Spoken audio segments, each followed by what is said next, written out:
Beautiful fish.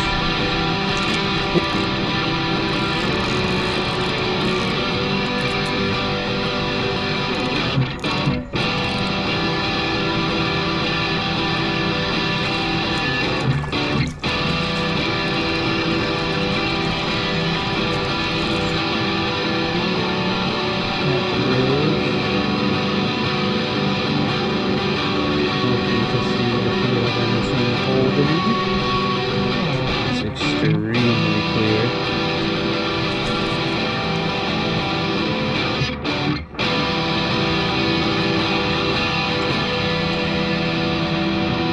A little bit tangled up.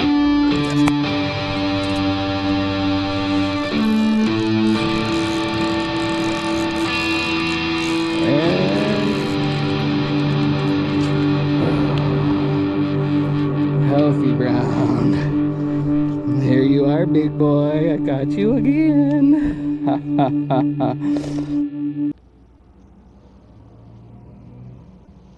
All right, here we are.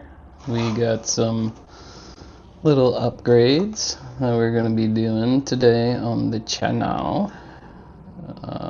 This is kind of a cool angle, I suppose. These are the Gomexus cork knobs.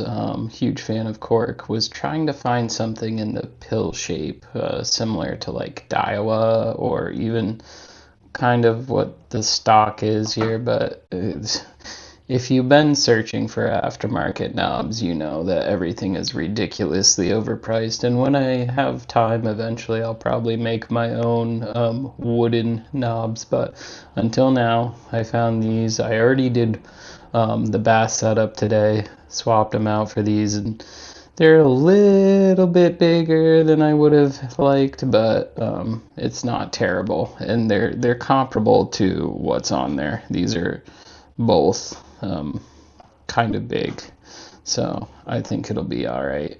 It feels comfortable on the bass setup, so I figured I'd show you guys how to do this. So these are the Gomexus brand, obviously. You can see. So you pull out your knob. Do not throw away the insert, because in here is your hardware that you will need. So it comes with bearings and spacers, and if you're doing it on Daiwa, you'll need the little metal bushing there along with the spacers. Now on the instructions, it doesn't say to use so this is what we're working with, Shimano, right? The Calcutta Conquest. So it doesn't say to use a washer up here, but I feel like I probably should. I'm just thinking about back in the day when I was a skateboarder, you know, this is more or less the wheel, this is your axle, and you used to put washers on either side of the bearings, especially having this this screw. And what they don't tell you and what they don't give you is a screw, because it is factory specific. So that means that you need to reuse the screw that is in your stock handles. So I happen to have this Kingdom baitcaster kit, which has all my stuff. It's got a bearing press, it's got, you know, the wrenches to do, you know, any adjustments you need. Pretty much everything you need is here. They give you a little brush to clean with, yada yada. Oh, there's the other bag that I was looking for. I couldn't find that for the life of me. So you can pick this up on Amazon. I'll probably link it. It's even got like a puller and stuff too, so it's got everything you could possibly need. So what we're going to do first is get in here with the hook tool And if we can, let's get some grime in there. It's a good thing these are getting swapped out. You pull out the little caps that come with the Shimano stock knobs. So it's had a lot more, a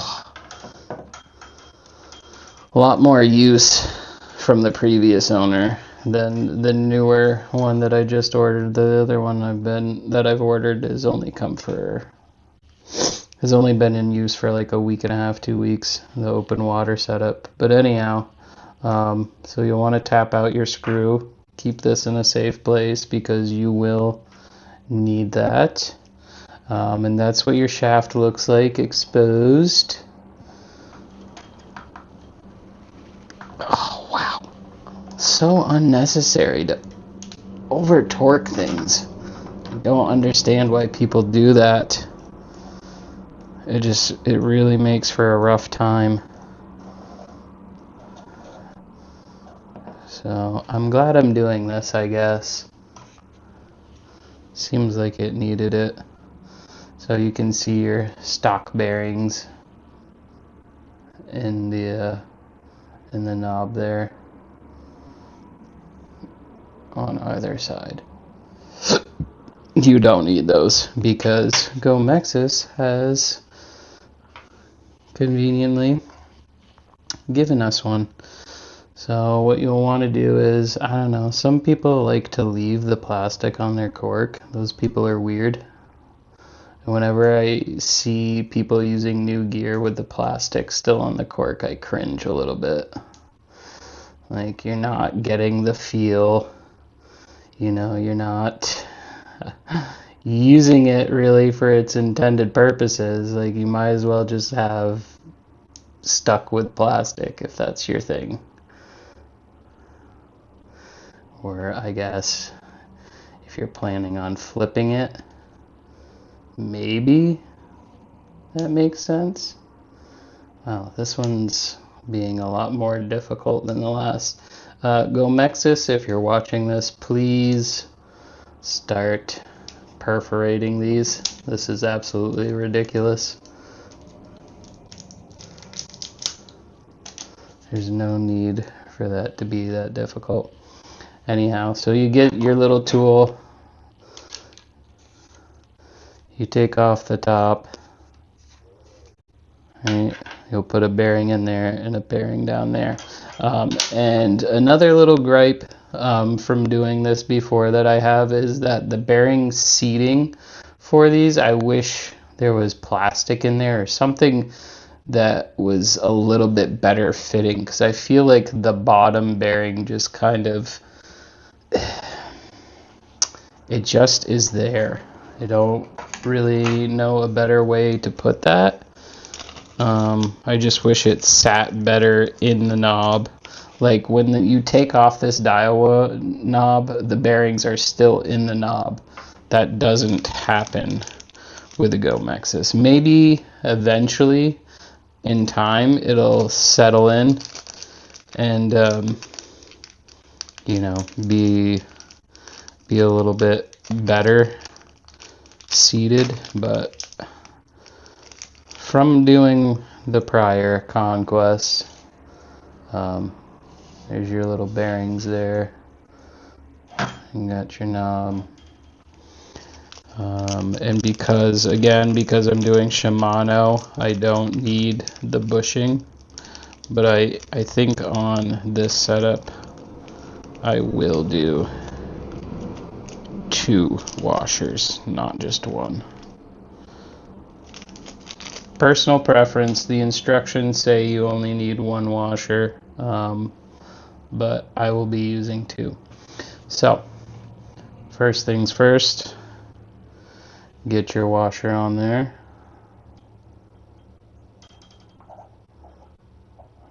There you go. Now, typically what this tool would be used for is pressing bearings in. So you would put it on there and go in, right? But as you can see, it just kind of sits in there in this Gomexus, which is, it's okay. Once everything's tightened down, it's not really an issue. But for me, I would have liked to seen this get pressed in, a little bit tighter tolerance so that it doesn't just kind of flop out onto the reel. But anyhow, that's on there. Again, I use this tool anyhow just to make sure it's going on flush and ends up getting where it needs to go. So that one did not. Let's see if this is an alright angle. I'm probably gonna have to move the rod. I probably should have taken it off, but this is what we're working with here. Change the angle a little bit so you can see. Make sure that that is on the shaft. Okay, that's about as good as I can get it for the moment. Oh, where did that screwdriver go? I found the other cap. Oh, where did my screwdriver go? Oh, where can it be?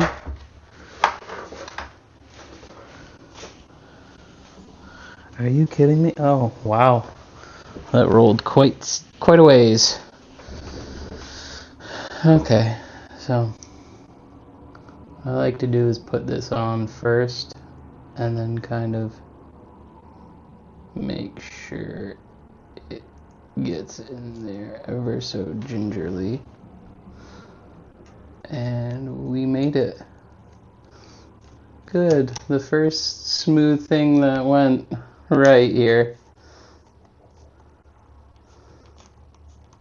And you're just going to keep going until you feel solid resistance, and then you know that you are as tight as you need to be.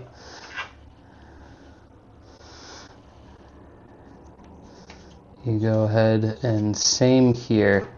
It feels like you're going too far with it, but I promise you, you're not. You will feel solid resistance. You don't want to muscle it, but it's also like it becomes hard to turn, and that's the point that you need to stop at. So we got one on. Where is, oh, there's the other screw. Okay, I was gonna say we are SOL if I lose that.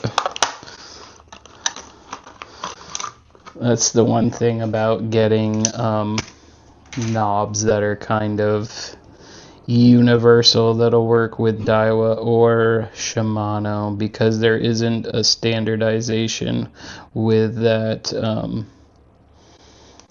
that screw that sets everything in and keeps tension and makes everything work.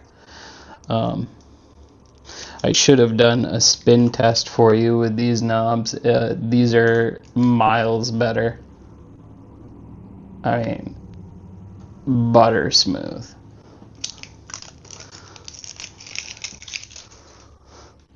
So it's really that easy. If you do it, you'll probably struggle on the first one, but after that, you might not. It's not even that hard, to be honest. It's totally worth the upgrade. Just from an aesthetic standpoint, to be like, hey, mine looks different than everybody else's.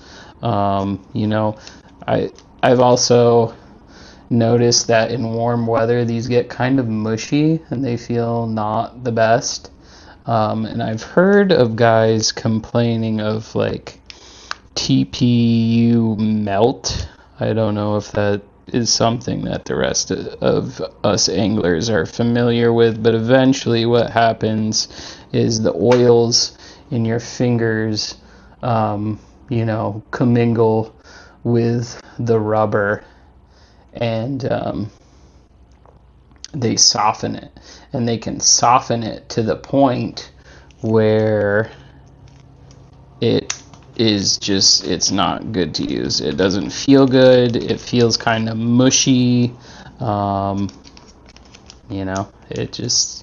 It's not the same. So cork is great. I love it. I've never had an issue with cork splitting. I have, and I learned this from playing guitar.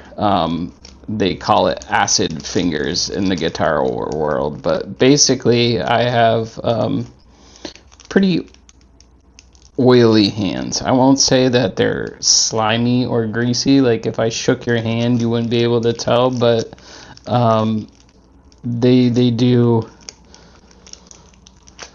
They are a little bit not as dry as most people's, I guess, is the best way to say it. So, you know, for me, cork is not an issue because my hands naturally condition the cork, which is also another reason why I was thinking about doing wood. I feel like wood would fare very well, especially with like a matte finish on it. I don't know. I really would like to have solid wood, especially on this rod. That would be awesome. But I really don't feel like paying like $60 per knob. I got 4 of these Go Mexus knobs. Wow, I really need to stop knocking stuff over. Next time I will definitely take the reel off the rod. I think that's why we're having issues today. Or it's just been a long day, whatever. I don't always need an excuse. It is what it is. But yeah, back to the point. I feel like wood grain would go really well, and I'd like to have it a little bit smaller overall. I did see that these were 27 millimeter length, which is what Shimano's is. It's very similar. This may be like a millimeter or 2 taller. It's just a slimmer profile is the only thing that you're seeing here. Side to side, really the length is pretty similar. But whatever, I wanted something unique. I wasn't really a fan of the way plastic look on there. I was thinking about going with the Go Mexus titanium, and depending on how these last, I still might do that further down the line. But for now, these are pretty good looking. I'm happy with my choice, especially since it was only $70 for 4 knobs. When you're looking at these aftermarket full wood knobs, it's just ridiculous, the prices on these, and a lot of them they're like under engineered, I guess. They don't really have a whole lot going for them. They don't have nice end caps. The bearings are just kind of exposed, more or less, and it's just not a good time. Man, I've been looking for a long time. I've been scouring Hedgehog Studios, Go Mexus, the site, the Amazon. I've been on Amazon. I went through eBay. eBay seems to be the worst, ironically. eBay used to have some really good, some deals, but I'm seeing them go for like $100 a pop for like Hermosa wood. And it's absurd to me. I'm like, are you kidding me? I'm not going to spend $200 for knobs on a reel that I already spent a bunch of money on, you know? Like I did buy this one used for like $275. So for me to put $200 knobs on there, I'm like, I might as well just buy a whole new reel at that price. Like the accessories, like I'm not that big into the game for accessories. Like it does what it needs to do. This is a little bit of personality. But there you have it. It's done. It's that easy.